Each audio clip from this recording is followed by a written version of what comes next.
warm welcome to another episode of Tax File. I am your host, Laure Bala Hassan, and today we've got a packed show that's sure to inform and inspire. We'll kick things off with the latest in tax news, giving you the updates you need to stay ahead. In our Did You Know segment, we've got some surprising and little-known tax tidbits lined up for you. Then we head into Vox Pop, where we hit the streets to hear your voices on current tax topics. Those public opinions will set the stage for our Knowledge Zone, where we break it all down and add context you can use. Next up is Professional Insights, where experts weigh in with practical advice and deeper analysis. And finally, we'll round things off with What's on the Net, where we respond to your comments and questions and reactions from social media. There's a lot to cover, so let's get started.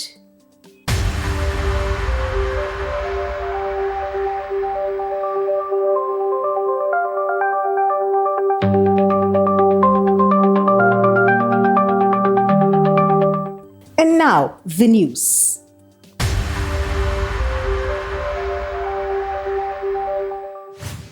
The Federal Inland Revenue Service, FIRS, has called on Nigerians to adopt voluntary tax compliance as a civic duty vital for national development, stressing that taxes fund critical infrastructure such as roads, hospitals, and schools, forming the backbone of national growth. Ejura Etu Okmanachi has the reports. Speaking at a one-day sensitization program in Kaduna titled The Role of Media in Voluntary Tax Compliance, FIRS Executive Chairman Dr. Zak Adedeji, represented by the Technical Assistant on Broadcast Media Arabirin Adirunke Atoyebi, stressed that taxes fund critical infrastructure such as roads, hospitals, and schools, forming the backbone of national growth. Adedeji noted that while many citizens still view taxation as a burden, public enlightenment and trust in government accountability are key to changing that perception. By being here today, you have shown your commitment to building a Nigeria where responsibility and accountability go hand in hand. And we all know that taxation is necessary. And there's been a lot of talks about tax and all that. And there's a whole lot of misinformation going around. People just want to cause mischief. When the acts are there, you can just pick it up. It's online. You can read and educate yourself. You know, without taxes, no country can grow effectively. Taxes are what make it possible for hospitals to provide care, for our roads to be prepared, to be repaired, and for social services to reach those who need them the most. They are not just collected as government revenue. They are the foundation of growth in our nation. He urged journalists to champion tax education, investigate issues, and hold leaders accountable, saying that transparency in government strengthens citizens' willingness to comply. Beyond the enforcement and penalty, what we need is a culture of voluntary compliance. We are very keen, especially this administration, Dr. Zak Adedeji-led administration, is very keen about voluntary compliance of tax, in tax, where citizens willingly fulfill their civic duty because they understand the benefits and believe that contributions will be used for the common good. Other speakers, including Dr. Mohammed Adamu and Ishaku Ankuma, emphasized that voluntary tax compliance reduces enforcement costs, promotes investor confidence, and fosters patriotism. They highlighted FIRS reforms such as Tax Promax platform, Taxpayer Service Unit, and youth-oriented programs like Catch Them Young as a vital tool for promoting a culture of responsible tax behaviors across Nigeria. The Executive Chairman of the Federal Inland Revenue Service, Dr. Zak Adedeji, has defended government borrowing, describing it as a vital component of every nation's budget and a key driver of sustainable economic growth, stressing that when done prudently, it forms part of the economic ecosystem that sustains development and prosperity. Hussein Ibrahim reports. Speaking on the structure of government budgets, Dr. Adedeji explained that every fiscal plan is built around three key pillars: expenditure, revenue, and borrowing. He stressed that borrowing should not be seen as negative, as it supports the financial system, helps the bank operate efficiently, and contributes indirectly to government revenue through taxation. What is the component of a budget of a country? So you have your expenditure. You have your revenue and you have loan in all budgets. So if my expenditure for this year is 100,000 and my plan is that 80 will be from my revenue and I will borrow 20. And I've done revenue of 90 and I'm borrowing according to what I have in my budget of borrowing 10. So what is the problem in that? Dr. Adedeji further highlighted that borrowing often funds infrastructure projects with long-term benefits, such as roads and public facilities that serve future generations. He explained that the revenue borrowing allows government to invest now and avoid higher costs later. The FRS boss maintained that no serious nation can grow without strategic borrowing, emphasizing that when done prudently, it forms part of the economic ecosystem that sustains development and prosperity.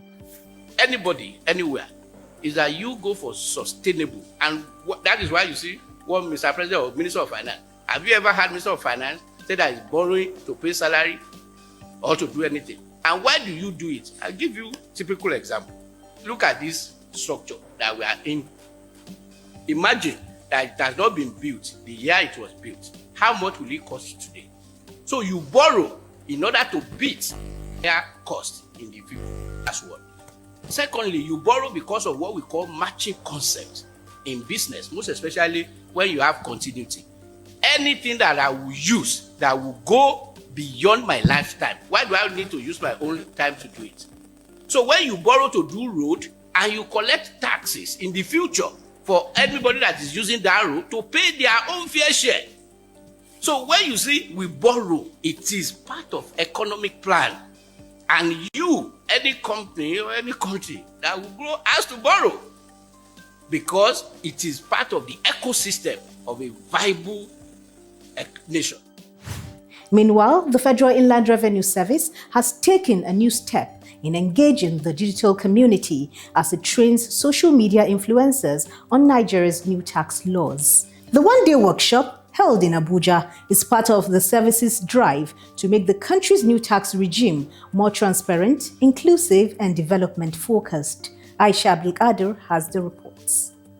Speaking at the event, the technical assistant broadcast media to the executive chairman, Arabiri Aderinke, called on influencers to help shape positive narratives about the new tax laws. She said the laws are designed to boost the economy and urged participants to simplify tax information so that every Nigerian can understand and relate to it. I warmly welcome you once again to this important training session on the new Tax Act, a law that will not only affect you, your businesses, and personal finances positively, it will also reshape how content creators and digital entrepreneurs like us, I'm one of you, to engage with formal system like taxation. The special advisor to the executive chairman on tax policy, Mr. Olarinde Olufemi, explained that the reforms are meant to harmonize all tax laws, drive efficiency, promote transparency, and align Nigeria's system with global standards. He added that the new laws will strengthen fiscal policy and promote sustainable economic growth. There's a presumptive tax system that allows the state now prepare a form of schedule to categorize businesses and tax them minimally according to their level. So that's another way government is bringing them into the tax net. Also speaking, Mr. Amole Ibrahim, head of the Reform Coordinating Unit, highlighted key improvements under the new regime. For instance, he noted that income earned by a non-resident will only be taxed if the employment is carried out in Nigeria. Participants described the training as insightful and promised to use their platforms to promote public awareness about the new tax laws.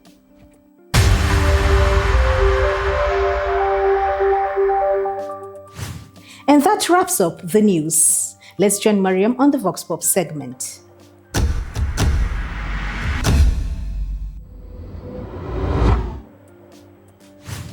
Hello and welcome to the segment. As always, I am excited to welcome you. My name is Mariam Julde Adura, and today we're in the Central Business District of Abuja to find out what kind of taxes people who run individual or personal businesses are expected to pay. Come. For individuals who run one-man businesses, like it's just their personal businesses, what kind of taxes are they expected to pay?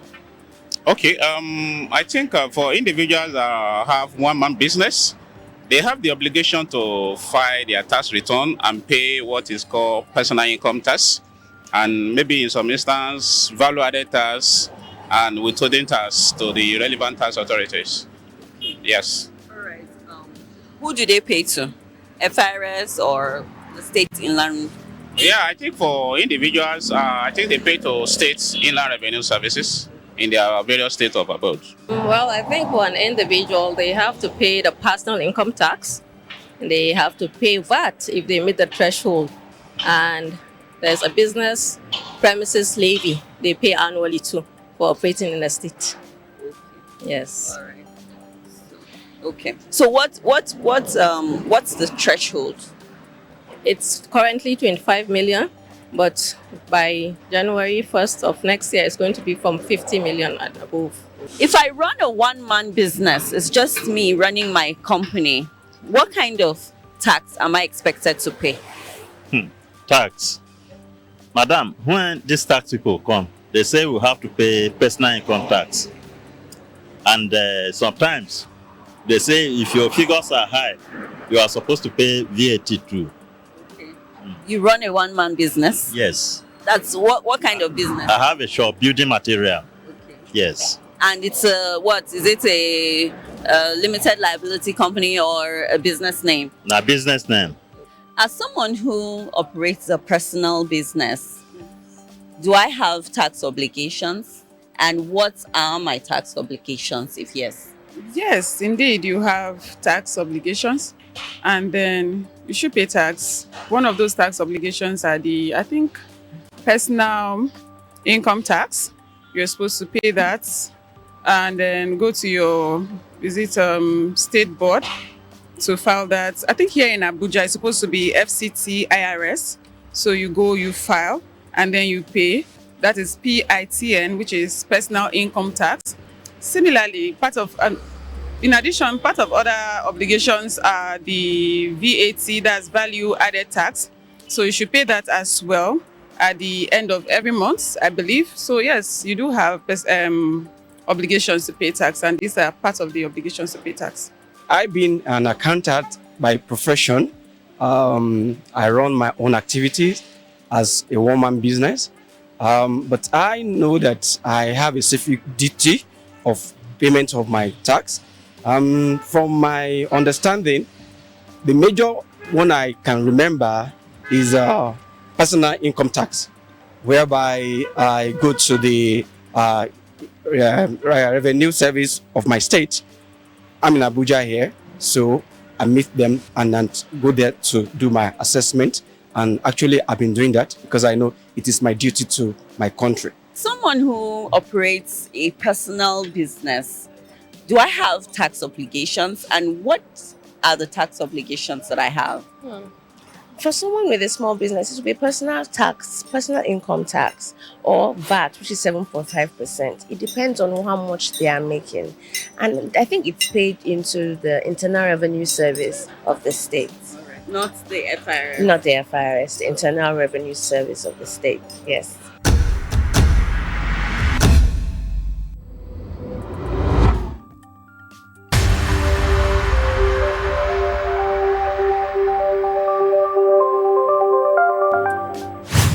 Did you know if you register a business name, you pay personal income tax? And if you register a limited liability company, you pay company income tax? For more information, please visit www.firs.gov.ng. Ashu Abe takes us on the Knowledge Zone.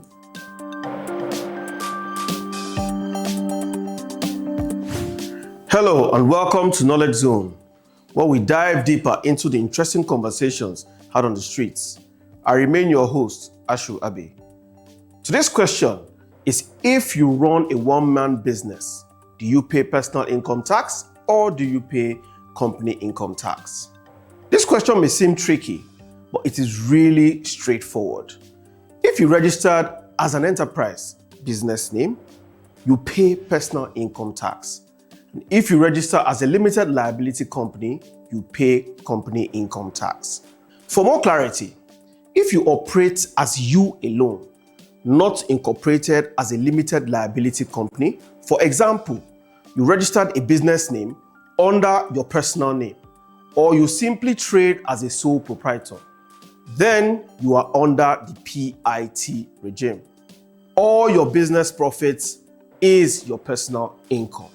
If you instead incorporate a company, for instance, you register with the Corporate Affairs Commission, CAC, as a limited liability company, then the company is a separate legal entity and the profits of the company are subject to company income tax.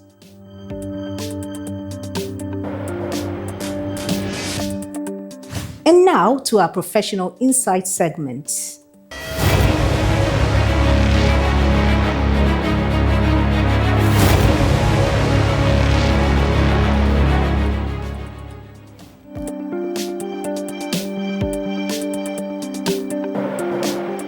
My role involves ensuring close alignment between FIRS's policies and the current legal framework. This means continuously reviewing operational guidelines to reflect new tax laws, court rulings, and government directives. I work closely with the Legal Advisory and Litigation Department to interpret legislative changes accurately and update our internal procedures accordingly. The goal is to maintain compliance, reduce disputes, and ensure that our enforcement activities are fair, transparent, and legally sound.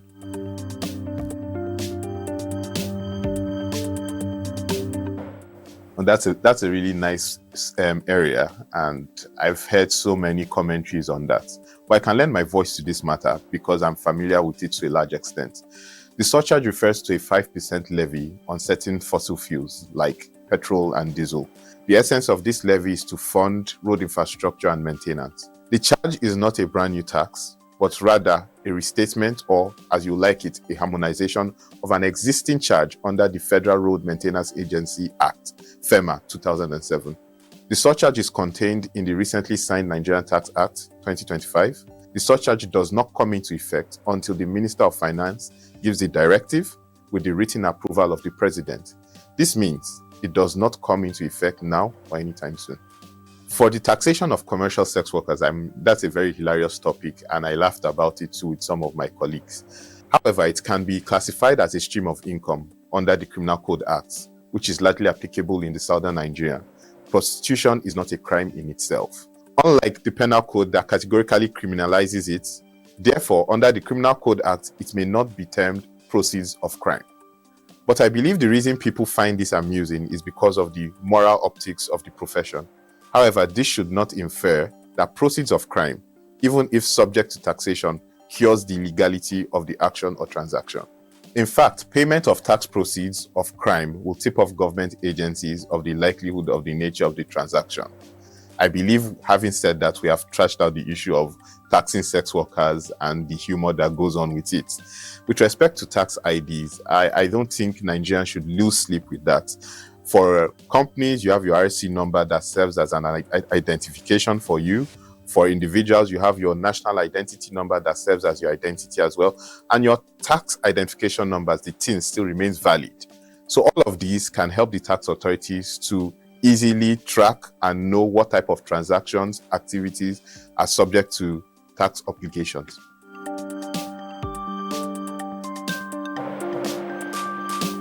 When we talk about enforcement in any crime, more likely than not, it means that an opportunity for voluntary compliance has been given, but was either neglected or ignored.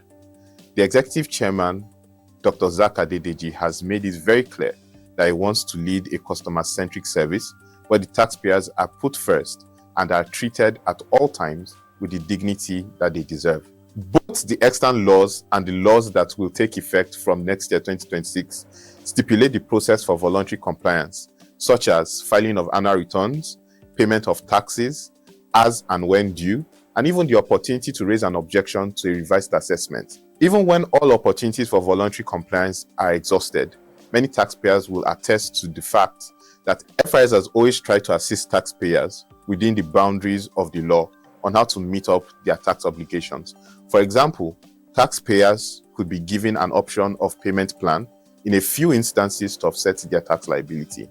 In practice, we have tried to make severe enforcement tools like criminal prosecution and civil litigation a course of last resort to encourage willful participation and give the tax authority a more human-like character. So far, this has proved effective, and we continue to have faith in our taxpayers that their cooperation will be unwavering.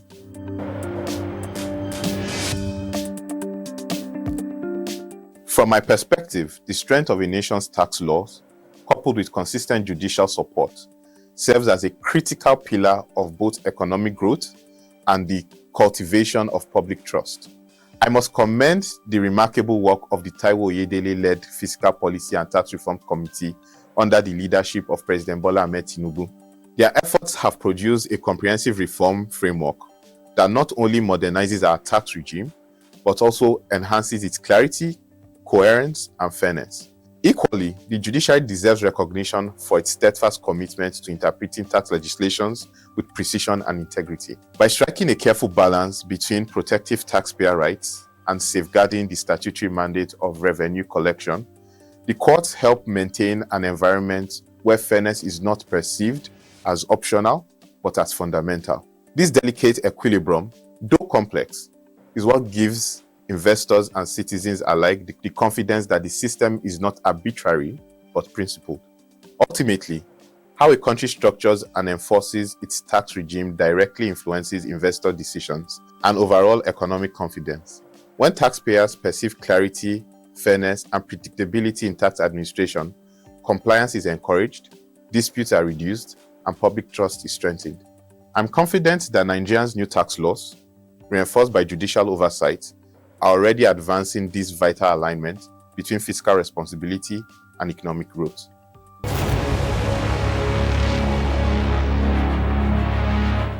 Over to Swateku for what's on the net. Good day and welcome to What's on the Net. My name is Joyce Swateku. At Brown is asking, please, how do I update my name?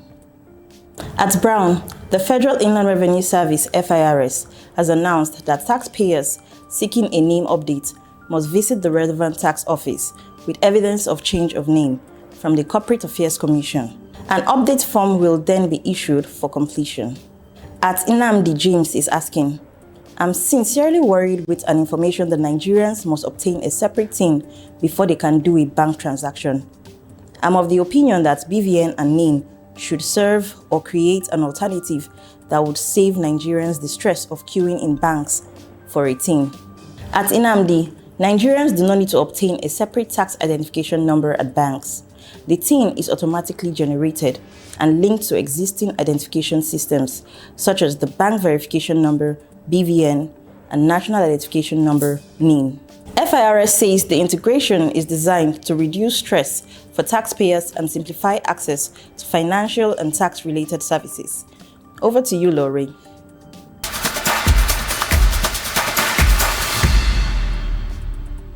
And that wraps up another episode of Tax File. Thanks for joining us. Hopefully, you're walking away with a few more answers and a better grip on the tax world around you. But we are not done yet. Keep the conversation going by connecting with us on social media. Share your views, drop your questions, or just let us know what you'd like to hear next. Until we meet again, I am Laurie Bala Hassan. Stay smart, stay compliant, and keep tuning in to Tax File. FIRS, simplifying tax, maximizing revenue.